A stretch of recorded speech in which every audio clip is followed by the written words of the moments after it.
José Antonio Valdés Peña, es un gusto estar contigo y la verdad hablar de filmografía con alguien que sabe muchísimo sobre el cine y por otro lado a veces me parece que es un poco la nostalgia contigo, digamos, ¿no? Gracias. No sé si hay tantos directores ahora o uno tiene en esa formación que uno ha recibido, tiene esos ídolos de antes, ¿no te parece un poco? Bueno, primera, muchas gracias por la oportunidad de compartir contigo.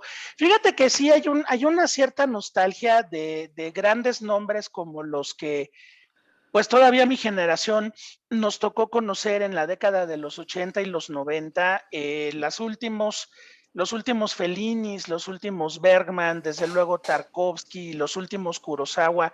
Creo que conforme la historia del cine va avanzando y tenemos relevos también de primerísimo nivel, sí hay una cierta nostalgia por los grandes maestros. Entonces, cuando se habla de alguno de estos grandes autores, pues siempre vienen recuerdos, vienen imágenes, vienen sensaciones que pues nos hicieron en cierta forma enamorarnos del cine, ¿no? Ujú. Entonces, bueno, pues sí, hablar de cualquiera de estos grandes es, además de un gusto, pues una especie de responsabilidad cinéfila, no sé si es el término correcto, pero es eso, ¿no?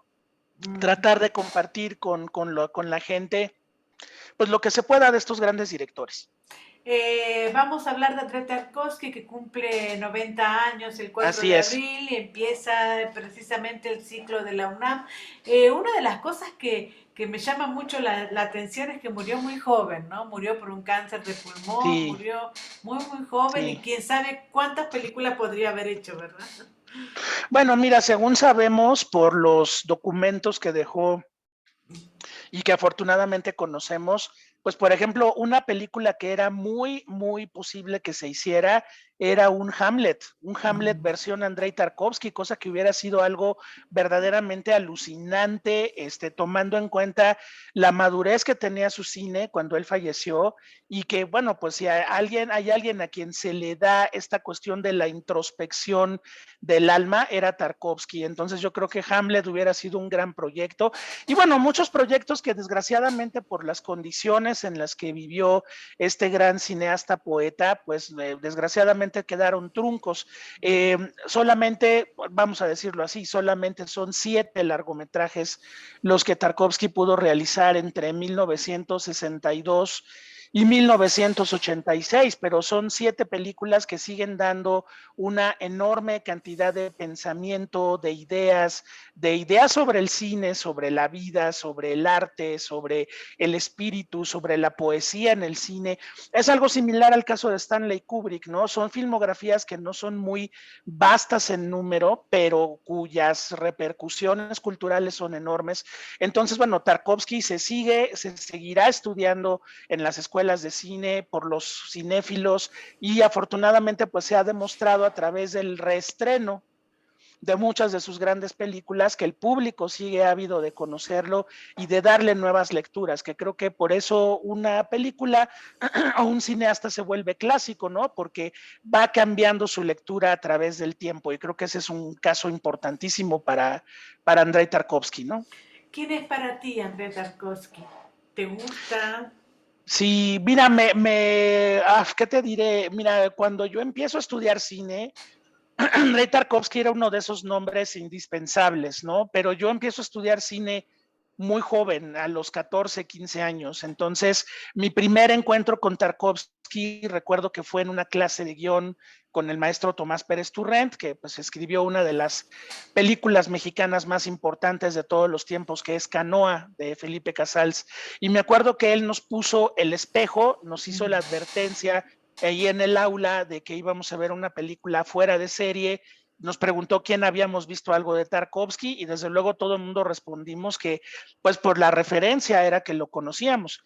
Vimos el espejo y él nos advirtió de la capacidad hipnótica del cine de Tarkovsky. Entonces, yo es el primer encuentro que tengo con este gran cineasta y después pues vas conociendo las demás obras, pero descontextualizadas, cuando realmente ya puedes acercarte a los contextos del cine soviético, del cine como poesía y de todo ello. Es un cineasta que a mí me deja siempre una sensación, ¿qué te diré? Como de no haber asistido a una película, sino haber asistido a un acto místico, algo así como una ceremonia religiosa, ¿no?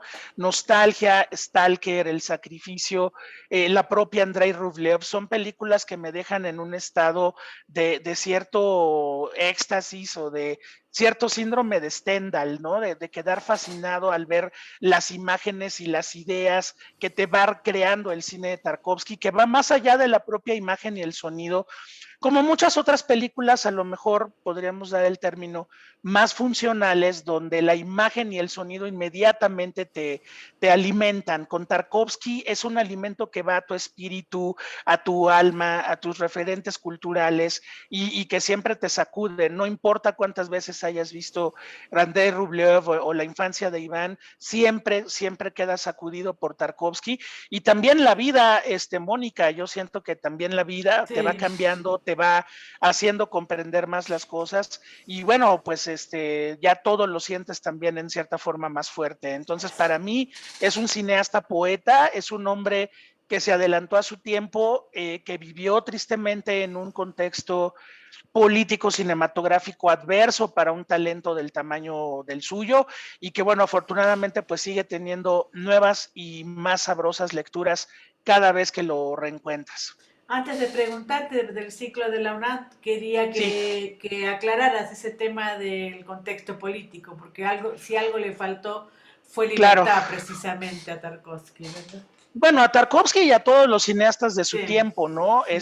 Quienes vivimos en los años 80 pudimos ser testigos de una muy desagradable circunstancia que fue que vino el deshielo cultural con las políticas de apertura de Mikhail Gorbachev y pudimos ver entonces cómo películas de los años 60 cuyos directores ya habían inclusive fallecido, se estrenaron como si fueran películas de reciente producción en todos los festivales del mundo y muchas películas del bloque socialista les pasa igual, películas polacas, películas checas, en fin. ¿El contexto cuál era? Bueno, el contexto era el cine socialista, el cine soviético que está regido desde el Estado y que responde a las necesidades culturales e ideológicas de ese aparato de poder.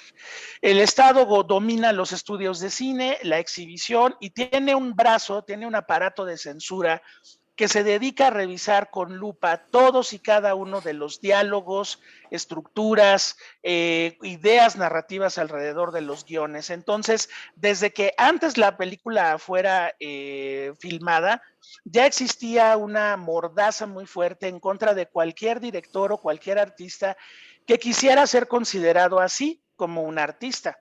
Entonces, al ser considerado artista, pues obviamente te volvías elitista y te volvías burgués y te volvías todo lo que el partido no quería que fueses. Entonces, había una mordaza en el guión y aún con todo de que el guión recibiera aprobación, una vez que la película se terminaba, muchas de estas películas no tenían exhibición porque se consideraba que en alguna de sus imágenes podía ser pues una película dañina para el pueblo, el proletariado, los trabajadores, en fin. Entonces, bueno, los cineastas soviéticos, la gran mayoría de ellos, pues tuvieron que vivir bajo estas normas y hacer un cine, pues como lo hizo Tarkovsky a la brava, y también acomodándose un poco a los vaivenes de las autoridades de censura soviéticas, y en el mejor de los casos, pues como también le va a pasar a Tarkovsky, pues tener que dejar la Unión Soviética para poder continuar con su carrera, pero entendiendo que no va a poder regresar a su tierra natal por, pues, obvias razones, ¿no? Entonces, el contexto entre 1962, que empieza la obra de Tarkovsky, a 1979, que es la última película soviética de Tarkovsky, Stalker, filmada en el 79. Estamos hablando de que son años donde la tenaza al principio estaba abierta y conforme avanza la carrera de Tarkovsky, esa tenaza se va cerrando hasta que finalmente ya es imposible levantar cualquier proyecto sin caer en las jugarretas de la censura. En ese momento aparece en la vida de Tarkovsky el poeta italiano Tonino Guerra, también guionista cinematográfico, y le invita a hacer un proyecto en el extranjero, en Italia, y Tarkovsky se lanza a hacer ese proyecto a sabiendas de que no va a poder regresar a su tierra natal nunca jamás, a menos de que cambien los tiempos. Cuando cambiaron los tiempos y los vientos ya era demasiado tarde, Tarkovsky ya tenía un cáncer de pulmón muy avanzado y El Sacrificio terminará por ser su última película, justo en el momento en el cual la apertura de Gorbachev hubiera permitido el regreso de Tarkovsky a su tierra. Pero bueno, finalmente las cosas pasan por algo, y que la filmografía de Tarkovsky termine con 2 títulos como Nostalgia y El Sacrificio, pues nos habla también de una puesta en marcha de su obra y de su congruencia como artista. Al tener que abandonar la Unión Soviética, la nostalgia lo iba a invadir, y lo que pudiera él hacer artísticamente, pues iba a resultar en un sacrificio, que el sacrificado es finalmente el propio Tarkovsky. Entonces, ese es el contexto político cinematográfico que le toca vivir a este gran cineasta. Van a pasar Solaris, Stalker y Nostalgia en el Así es. ciclo de la UNAM. ¿Por qué eligieron estas películas o solo las tenían? ¿Cómo fue para festejar los 90 años de Andrei? Pues mira, en primera yo creo que va a ser un ciclo sorprendente para mucha gente, porque alguien se preguntará, oye, ¿y por qué 90 años de Tarkovsky si Tarkovsky falleció en el año 88? Bueno, los legados son enormes, y yo creo que la gente que nos deja un legado como el de Tarkovsky no va a morir nunca, por ello va a festejar su cumpleaños sin importar absolutamente nada, ¿no? Por otra parte, bueno, yo siento que estas 3 películas dan a conocer algo muy interesante. Son 2 acercamientos de Tarkovsky a la ciencia ficción, y una película profundamente personal y dolorosa como es Nostalgia. Yo creo que, bueno, podrías pasar las 7 películas sin ningún problema, pero me gusta este contraste de una ciencia ficción que va más allá del propio género, de las propias convenciones del género.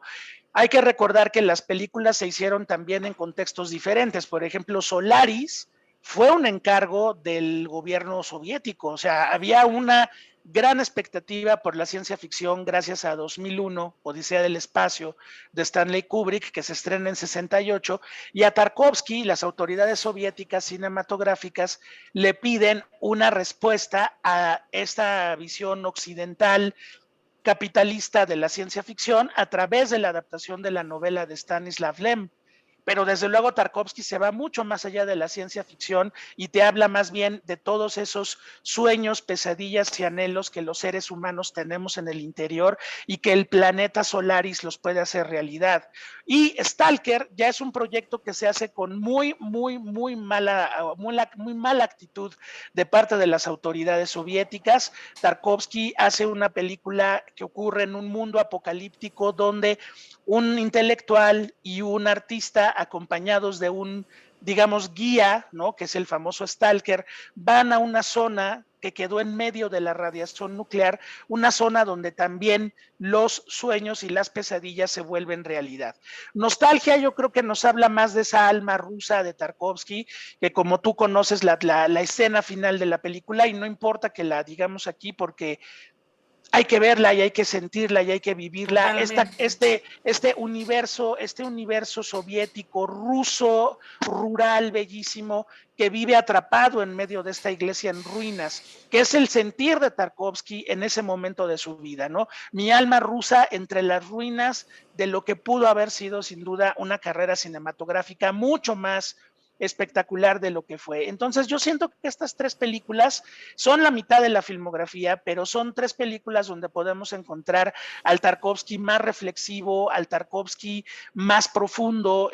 Nostalgia, bueno, pues qué decir, ¿no? Es un llanto. Nostalgia es un grito de Andrei Tarkovsky ante el arte, ante un mundo que se está quedando sin poesía, y donde los poetas se terminan por inmolar a ellos mismos, donde esta idea de preservar la luz de una vela del aire se acaba convirtiendo en una obsesión también del artista por mantener viva la llama de su obra. Y bueno, la toma final, la gran escena final de Nostalgia, con esta alma rusa atrapada dentro de las ruinas culturales de Occidente, me parece que creo que es la mejor forma de homenajearlo, Mónica, para que la gente entienda el tamaño de cineasta que era Andrei Tarkovsky. ¿Qué es? Porque no podemos hablar de él en tiempo pasado. Es un cineasta tan actual como cualquiera de los cineastas contemporáneos, ¿no?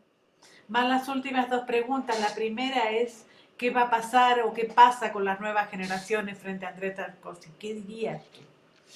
Bueno, ¿qué es lo que yo he visto? Lo que yo he visto en mis clases con mis jóvenes alumnos es muy reconfortante, Mónica. Les Qué bueno. está llamando la atención, lo están descubriendo. Yo sé que se quedan dormidos, muchos de ellos, porque la primera vez que te enfrentas a Tarkovsky, tú no sabes a qué te estás enfrentando y qué emociones te está haciendo brotar. Pero hay un gran interés por Andrei Tarkovsky en todos los sentidos, cosa que nos llena de mucho, mucho gusto y la gente lo quiere seguir conociendo. Y la última es, ¿van a estar Paula Astorga y quiénes más van a estar invitados en el ciclo?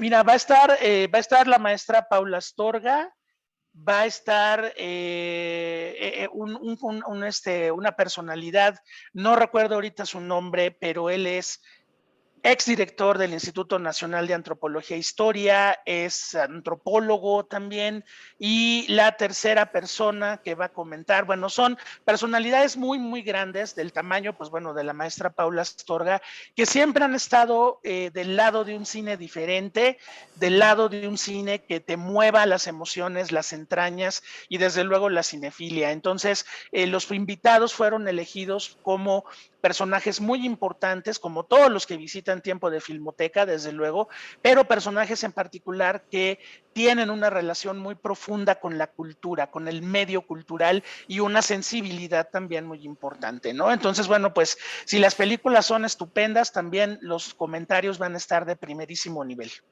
Muchísimas gracias y muchas felicidades y un gran feliz cumpleaños a Andrés Tarkovsky, por supuesto. Así sea, así sea, y bueno, pues seguramente en 10 años andaremos por aquí festejando los 100 años de Tarkovsky y será un gusto volver a platicar contigo. Un abrazo. Un abrazo, Mónica, muchas gracias.